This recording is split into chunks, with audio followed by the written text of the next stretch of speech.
আসসালামু আলাইকুম প্রিয় দর্শক, চ্যানেল এই সংবাদে আপনাদের সবাইকে আমন্ত্রণ জানাচ্ছি আমি আল আভি জাহান। বিস্তারিত সংবাদের শুরুতেই জানিয়ে দিচ্ছি ফ্রেশ প্রিমিয়াম টি সংবাদ শিরোনামগুলো। এইচএসসি ও সমমানের পরীক্ষা শুরু আজ। বন্যার কারণে সিলেট বাদে অংশ নিচ্ছে 10টি বোর্ডের শিক্ষার্থীরা। হাইটেক পার্ক ও বিশেষ অর্থনৈতিক অঞ্চলে কর সুবিধা বহাল থাকবে জানালেন প্রধানমন্ত্রী। সব বিভাগীয় শহরে মেট্রো রেল নির্মাণের পরিকল্পনা। এবং সাউথ আফ্রিকাকে হারিয়ে টি-20 বিশ্ব চ্যাম্পিয়ন ভারত। আন্তর্জাতিক টি-20 ক্রিকেট থেকে অবসরে রোহিত শর্মা ও বিরাট কোহলি।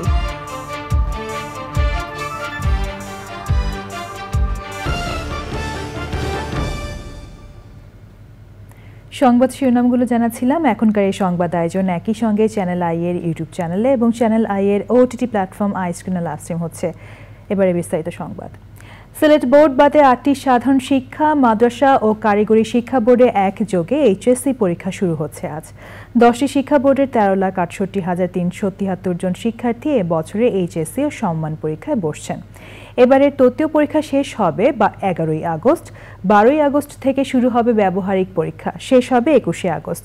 2024 সালের পুনর্বিন্যাস করা সূচি অনুযায়ী সব বিষয়ে পূর্ণ নম্বর ও সময় পরীক্ষা নেওয়া হবে। এবার 7,50,281 জন ছাত্র এবং 7,509 জন ছাত্রী 2,725টি কেন্দ্রে পরীক্ষা দেবে। বন্যা পরিস্থিতির কারণে সিলেট বোর্ডের এইচএসসি ও সমমানের পরীক্ষা 8ই জুলাই পর্যন্ত স্থগিত করা হয়েছে। 9 জুলাই চলতি রুটিন অনুযায়ী 82,417 জন পরীক্ষার্থী এইচএসসি পরীক্ষায় বসবে।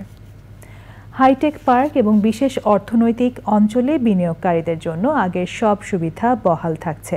অর্থ বিল পাশের আগে প্রস্তাবিত বাজেট নিয়ে সমাপনী ভাষণে প্রধানমন্ত্রী শেখ হাসিনা বলেন, নীতির ধারাবাহিকতা রক্ষায় অর্থমন্ত্রী ট্যাক্স হলিডে সহ হাইটেক পার্ক এবং এসইজেড এলাকায় উদ্যোক্তাদের জন্য মূলধনী যন্ত্র আমদানিতে শুল্ক প্রস্তাব করেছিলেন, যা প্রত্যাহার করা হবে। দুর্নীতি করে কেউ পার পাবে না, আবারও হুঁশিয়ার করেন প্রধানমন্ত্রী। রিজওয়ান আজমের রিপোর্ট।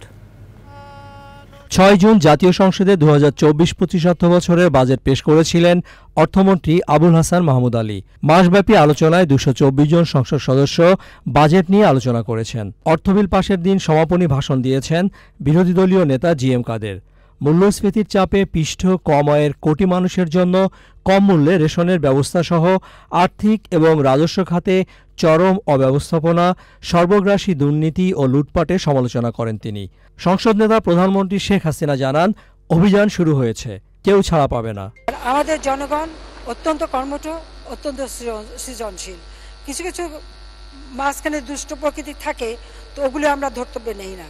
আমরা দুর্নীতির বিরুদ্ধে অভিযান শুরু করেছি, সে যেই হোক, দুর্নীতিতে কারো রক্ষা নেই। যারাই দুর্নীতি করবে আমরা করব। আর কালো টাকার সাথে, এটা কালো টাকার সাথে না, এখন সব জিনিসের দাম বেড়ে গেছে। এখন 1 কাঠা জমি যার আছে সে কয়েক কোটি টাকার মালিক। এই ঢাকা শহরে 1 কাঠা জমি থাকলে কয়েক কোটি টাকার মালিক। এভাবে অনেক সময় কিছু করতে যে অতিরিক্ত অর্থ চলে আসে, সেটা তারা বাজেটে দেখাতে পারে না। আয়কর দিয়ে মূল জনগোষ্ঠীতে যাতে ফিরে আসে আর এই ধরনের কর্মকাণ্ড যাতে না করে, সেই জন্যই এই মাঝে মাঝে এই ধরনের সুযোগ দেয়া হয়। ঢাকার যানজট নিরসনে মেট্রো রেল, বিআরটি সহ সরকারের নেওয়া বিভিন্ন পরিকল্পনা তুলে ধরেন প্রধানমন্ত্রী। সংসদকে জানান, ফেনী থেকে কক্সবাজার পর্যন্ত মেরিন ড্রাইভ নির্মাণ এবং প্রত্যেক বিভাগীয় শহরে পর্যায়ক্রমে মেট্রো রেল করবে সরকার। কর বিষয়ে কয়েকটি প্রস্তাব পুনর্বিবেচনার সুসংবাদও দেন প্রধানমন্ত্রী। বাংলাদেশ নিবন্ধিত সম্পূর্ণ নতুন কোম্পানি হাইটেক পার্ক এবং অর্থনৈতিক অঞ্চল বিনিয়োগ পূর্বক 30 জুন 2035 তারিখের মধ্যে ব্যবসায়িক কার্যক্রম শুরু করলে তাদেরও আমরা 10 বছরের জন্য নির্ধারিত হারে কর অব্যাহতি সুবিধা প্রদান করব। প্রস্তাবিত 2024-25 অর্থবছর বাজেটে অর্থনৈতিক অঞ্চল হাইটেক পার্কে নিয়োগপ্রাপ্ত ডেভেলপার কর্তৃক উন্নয়ন কার্য দাবার্য পণ্য আমদানিতে যথাক্রমে 1% ও 5% কাস্টম শুল্ক প্রত্যাহার পূর্বের ন্যায় শূন্য বহাল রাখা সমীচীন বলে আমি মনে করি এবং এই লক্ষ্যে জারিকৃত 4টি প্রজ্ঞাপন এই প্রয়োজনীয় সংশোধন আনা দরকার, এটা আনা হবে। আমি আশা করি মাননীয় অর্থমন্ত্রী এটা গ্রহণ করবেন। রাজস্ব সংক্রান্ত কয়েকটি সংশোধনী গৃহীত হওয়ার ছোট্ট আনুষ্ঠানিকতার পর কণ্ঠভোটে সর্বসম্মতিক্রমে পাশ হয়ে যায় অর্থ বিল 2024। অর্থ বিল 2024 সংসদে স্থিরীকৃত আকারে পাশ করা হোক। রোববার পাশ হবে 2024-25 অর্থ বছরের প্রস্তাবিত 7,97,000 কোটি টাকার বাজেট। হা জয়যুক্ত হয়েছে, হা জয়যুক্ত হয়েছে, হা জয়যুক্ত হয়েছে। অতএব সংসদে স্থিরীকৃত আকারে অর্থ বিল 2024 সর্বসম্মতিক্রমে পাশ হলো। রিজভিন আওয়াজ, চ্যানেল আই, ঢাকা। এবার নিউ কেয়ার টি20 ওয়ার্ল্ড কাপ ক্রিকেট আপডেট।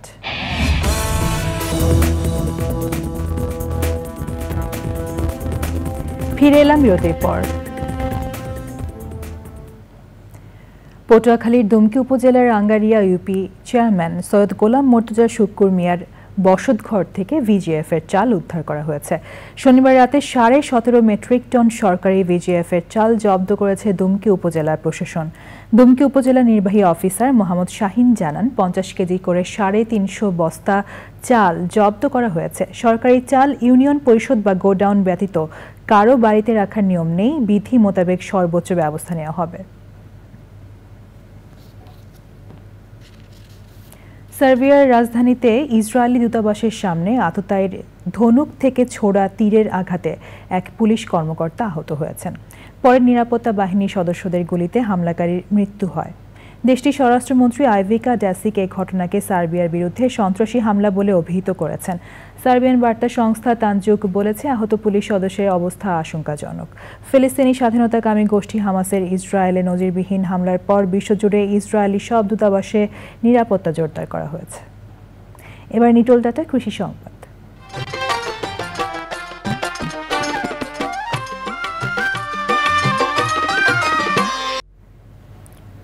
মাত্র 2টি গাড়ল দিয়ে যাত্রা শুরু করলেও এখন খামারে 600 গাড়ল রয়েছে চুয়াডাঙ্গার দামুড়হুদা উপজেলার খামারি নাসিরুল ইসলামের খামারে। লাভজনক হওয়ায় বাণিজ্যিকভাবে বড় পরিসরে গাড়লের খামার গড়ে তুলেছেন তিনি। গাড়লের মাংস সুস্বাদু ও চামড়ার চাহিদা থাকায় লাভবান হচ্ছেন খামারি। চুয়াডাঙ্গা থেকে রাজীব হাসান কোচির পাঠানো তথ্য ভিডিওচিত্রে সুদীপ্তা মাহমুদের রিপোর্ট। দামুড়হুদা উপজেলার চারুলিয়া গ্রামের নাসিরুল ইসলাম সর্বপ্রথম জেলায় গাড়ল পালন শুরু করেন। সীমান্তবর্তী গ্রাম হওয়ায় ভারত থেকে 2টি গাড়ল কিনে এনে পালন শুরু করেন। এরপর ক্রমান্বয়ে গাড়লের খামার বড় হতে থাকে। এই গাড়লের বাচ্চা কিন্তু অনেকে নিয়ে গেছে, 7,000 টাকাও নিয়ে গেছে, 8,000 টাকাও নিয়ে গেছে, 9,000 টাকাও নিয়ে গেছে, 10,000 টাকাও নিয়ে গেছে। নিজেই তারা যেতে কোনো আপনার এই গাড়লের সম্পর্কে যেতে চিকিৎসার জগৎ নিয়ে দেখা যাচ্ছে যেতে আপনার কোনো সমস্যায় পড়ে আমার কাছে ফোন করে সহযোগিতা চাই তারা যে কী করে গাড়লটা ভালো করবো। তো এটার থেকে দেখা যাচ্ছে সেখানে আমি তাদেরকে বিভিন্ন রকম ওষুধের নাম করে বলে দিই, আল্লাহর রহমতে তাদের সেই ওষুধ অনুযায়ী ব্যবহার করে তাদের গাড়লগুলো সুস্থ হয়ে যায় কিংবা ভালো হয়ে যায়, কোনো সমস্যা আসে না। সিলেট, চট্টগ্রাম, ঢাকা, বরিশাল, রাজশাহী, নওগাঁ সহ দেশের বিভিন্ন জেলা থেকে ব্যাপারীরা গাড়ল কিনতে আসেন। প্রতিটি গাড়ল আকারভেদে 15 থেকে 30,000 টাকায় বিক্রি হচ্ছে।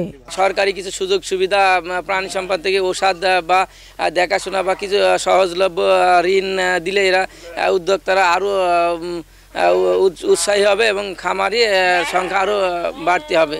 চুয়াডাঙ্গা জেলার ভিতরে ইনি সর্বপ্রথম এবং বৃহত্তম গাড়ল খামারি, যার কারণে প্রত্যেকটা বেকার বা যারা খামারি উদ্যোক্তা আছেন তারাও নিয়ে যাচ্ছে, তারাও অনেক লাভজনক হিসাবে তারা নিজেকে ডেভেলপমেন্ট বানাচ্ছে। তো ভাইয়ের কাছ থেকে বহুত লোকজনে বাইরের লোকজন থেকে নিয়ে যায়, তারা এখন বহুত আল্লাহর রহমতে উন্নতি করছে। ভাইয়েরও আল্লাহর রহমতে খুবই আয় উন্নতি আল্লাহর রহমতে। নাসিরুল ইসলামের খামারের 600 গাড়লের দাম প্রায় 50 লাখ টাকা। Sudipta Mahmud, channel I. এবার প্রকৃতি সংবাদ।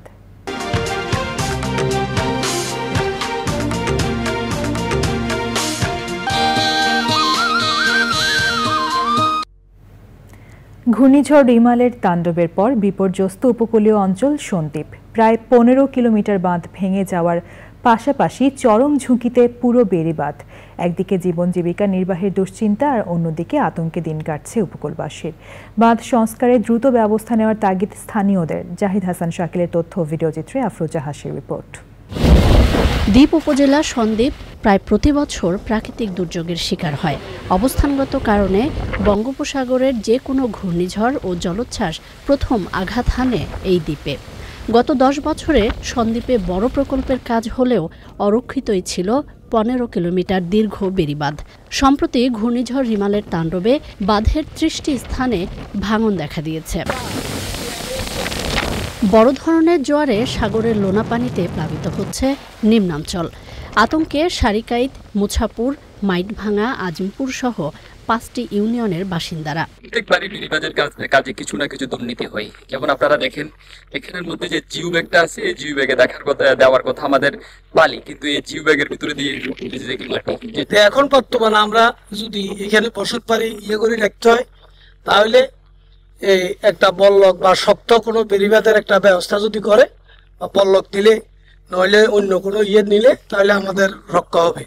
আমার সবগুলো ভাঙ্গি চুরি যে হানি কতটুকু উঠছে যে আমি কিছু করতে পারি না। এই জিনিসটা যদি হতো, আমাদের সরকার যদি করতো, তাহলে অনেক আমাদের উপকারে আসতো। সংস্কারের মাধ্যমে বাঁধ রক্ষার চেষ্টা করছে পানি উন্নয়ন বোর্ড। যে সন্দ্বীপে কি কি ক্ষয়ক্ষতি হয়েছে, আমরা প্রায় 3 কিলোমিটার বাঁধ ক্ষতি হওয়ার আমরা একটা ড্যামেজ রিপোর্ট দিয়েছি। সেই অনুযায়ী আমরা আশা করছি যে উন্নয়ন বাজেট চলে আসলে আমরা কিছু মাটি দিয়ে পুনরাকৃতিকরণ, রিসেকশনিং করব।